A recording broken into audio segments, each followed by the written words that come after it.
English Premier League. Manchester United.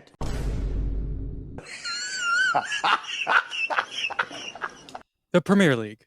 Many would consider it to be the best in the world. It's also pretty hard to predict the outcome every year. Despite a certain dominance that's been going around the last few years, this season proved that results can flip on their head without warning. I, like many others, predicted my slightly biased end of season table, and I will be going through my predictions, seeing which ones lined up with the real results, and tallying my mistakes. But before we begin, if you like this type of content, I would appreciate a like and a comment saying how your predictions went. I don't really do this type of content often, but if you just like random bits of content here and there without about nothing in particular, then subscribe. Yeah, we can ride this roller coaster together.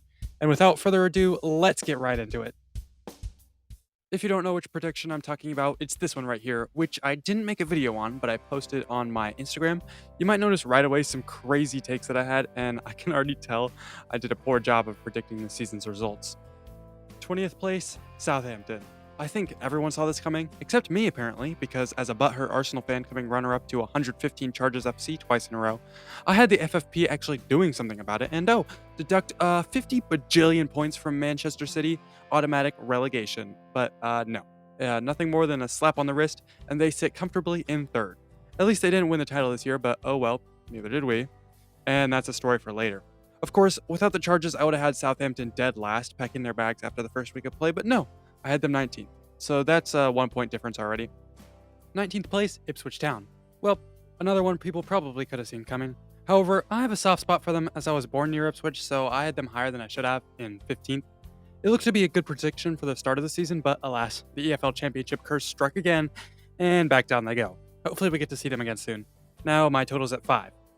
18th place, Leicester City. And that rounds out the championship teams going back where they belong.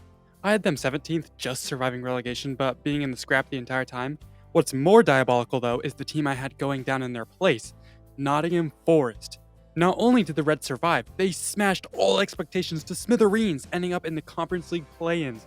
If I told you I was impressed, that would be a massive understatement.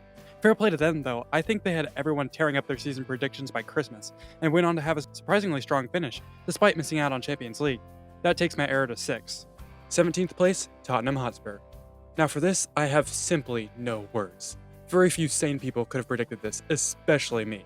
So where did I have Tottenham finishing? Third. Boy, does this seem stupid now. I can't even wrap my head around why I predicted that in the first place. It's not like I believed Postecoglou's I win in my second season shtick. Third. Unreal.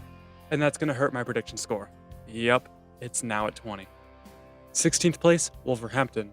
I can't believe I saw more than that in this team. They were so poor from beginning to end, and it's thanks to the new manager bump that kept them from an even worse finish. I suppose it was my blind faith in Cunha and crew that had me putting them in 12th. Still, it's inexcusable really. Though I suppose West Ham was a shout in itself here. 4 points brings my difference total to 24. 15th place, Manchester United. Not even I could have scripted a better season for those insufferable fans online. With all of Arsenal's mistakes and shortcomings, at least I can say we had a better season than Man U. I wish I could say that I predicted this, but I listened to my brain rather than my heart when I made this prediction.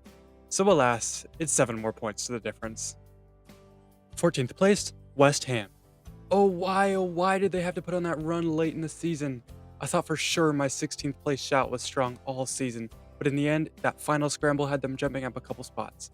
I remember a lot of other predictions had them finishing way higher, and I feel validated a bit in that I saw through the bunch of frauds that was their lineup. Despite my D1 hatred for the worst London team ever, they still managed to elude my predicted position, bringing me up to 33. 13th place, Everton. Now here's a club I was feeling a bit hopeful for. New manager, new players, fresh feeling, final season at Goodison, and they could barely muster a weak end of the season charge. But I suppose it's tradition for the Toffees to give their fans a mountain of hype for a pebble of performance. Decent finish for them nonetheless. 2 more points takes my total to 35. 12th place, Crystal Palace. And how did I see them finishing 6th? I'll be honest, I've done a lot of maturing in these last several months, so looking back, this is one of the many decisions I've made that just seems utterly foolish now. 6th! I suppose I wasn't keeping up with the transfer news at the time when I made this prediction. I had no idea that Elise was already packing his bags for the Deutschland. Still, one of the long-standing memes of this league is that Palace always finish 12th. Will I listen ever? Only God knows. 11th place, Fulham. One of my closest guesses yet. The 9 to 14 range was where I remember having the most difficulty predicting, and Fulham was one of the hardest to decide on. It's always going to be a general mid-table team, right? Whether it was above or below that line was the question, and as it turns out, I guessed wrong. Another point tacked on, though I'm not doing as bad as I thought, 42 in the halfway mark. 10th place, Brentford. This one I definitely did not see coming. An incredible sneaky run to start the season, excelling in their away form and being involved in literally every high-score shootout game. Mbumo and Wissa really came into their own this season, and it was really the whole team overperforming above expectations. I had them 14th, but clearly I was uninformed. 4 more points takes me to 46. 9th place, Bournemouth. The first of 2 incredible underdog stories that happened this season. If Forest hadn't gotten their Kiwi-led Kingslayer season, this would be the one we'd all be talking about. I didn't predict them as disastrously as I did Forest, but I still thought they would crumble upon losing Solanke. Nope, they rallied and finished 8 places higher than the team that signed him. That's 4 more to the difference. 8th place, Brighton. Oh man, another one where I was so close. And this guess was only thrown off because I assumed Manchester United knew what they were doing. Fair play to the Seagulls, their quality has been consistent over the last few years, and we saw that even more this year. They even led the league, albeit for 1 week, but still more weeks than my team. Ugh. Alright, I've come up to 51. 7th place, Nottingham Forest. And this is kinda like what we see out of Patrick Mahomes. A wonderful underdog story to digest and a true defiance of the big money clubs that have been taking up the top spots for so long.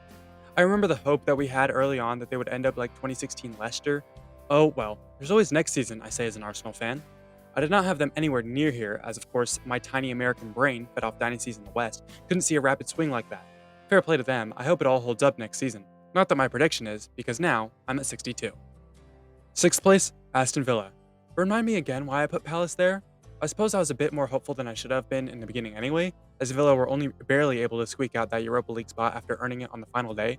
For a while, I thought this prediction was going to hold as John Duran was packing goal after goal until he decided to pack his bags to chase the bag. Still, can't blame a man for wanting to play with one of the best players ever. A few other villains also disappeared at different points in the year, leading to an inconsistent finish. And it's 63 for me. 5th place, Newcastle. Another prediction thrown off 1 place by the atrocious season that was had by Manchester United. I can see the quality oozing from the side, and I think they have put together a squad that, barring injury or departures, is set to make an even better finish in the coming years. Honestly, a club I have a real soft spot for, despite them ending our bids for a trophy and their players refusing to join us. Anyway, I'm up to 64 now. 4 spots to go, and I'm feeling pretty confident for a good finish here. 4th place, Chelsea. I feel like I'm doing well so far, which I'm not, since I haven't hit a single one on the nose yet. I predicted them 2nd, because you'd think a club that spends the net worth of the Marshall Islands every transfer window and has a roster size equal to the population of Liechtenstein would be able to do a bit better than the rest. Instead, they just nosed their way ahead of the pack for a decent Champions League finish, left them wishing their dictatorial oligarch would come back. An improvement nonetheless from their abhorrent finish last season. And I haven't improved. Nope, I'm up to 66. 3rd place, Manchester City. My biggest error, and it's not even close. Again, I did see them actually receiving deductions from their 115 billion charges that they have against them. It was silly at best, and at worst, now that it's come back to bite me, it's a 17-point addition to my score. Still though, their fall-off was a sight to behold, and even though it wasn't us, I'm glad it wasn't City that won their 50th title in a row. 2nd place, Arsenal. We really are just the meme of the league, aren't we? Next season, next season, next season. Look on the bright side though, Arteta has taken us a long way from lockdown football to where we are now in the title race every season, despite falling short every season. Still, my hopeful Gunnar heart has us winning the league like we should have, so I only gain 1 point of difference. 1st place, Liverpool. Probably my worst prediction despite everything. Honestly, they weren't even on my radar. Call me a bad football fan because, well, I didn't really do a whole lot of research before my prediction. Of course, many guessed similarly, that the new manager wouldn't live up to Klopp's reputation and drive the campaign into the ground. Instead, he did, taking over the title of Best Bald Gaffer and lifting the club's 20th league title. Fair play, lad. And my final difference is 91. Hey, not as bad as I thought. For sure, when I made my prediction, I thought I would either hit it on the nose or get over 100. Well, now I've got a score to beat and some research to do before next season. And that should do it for this video. The conclusion video for the fantasy league that I did with my family and friends will be coming up soon, as will my predictions for next season. And with that, thank you all so much for watching, subscribe, and see ya!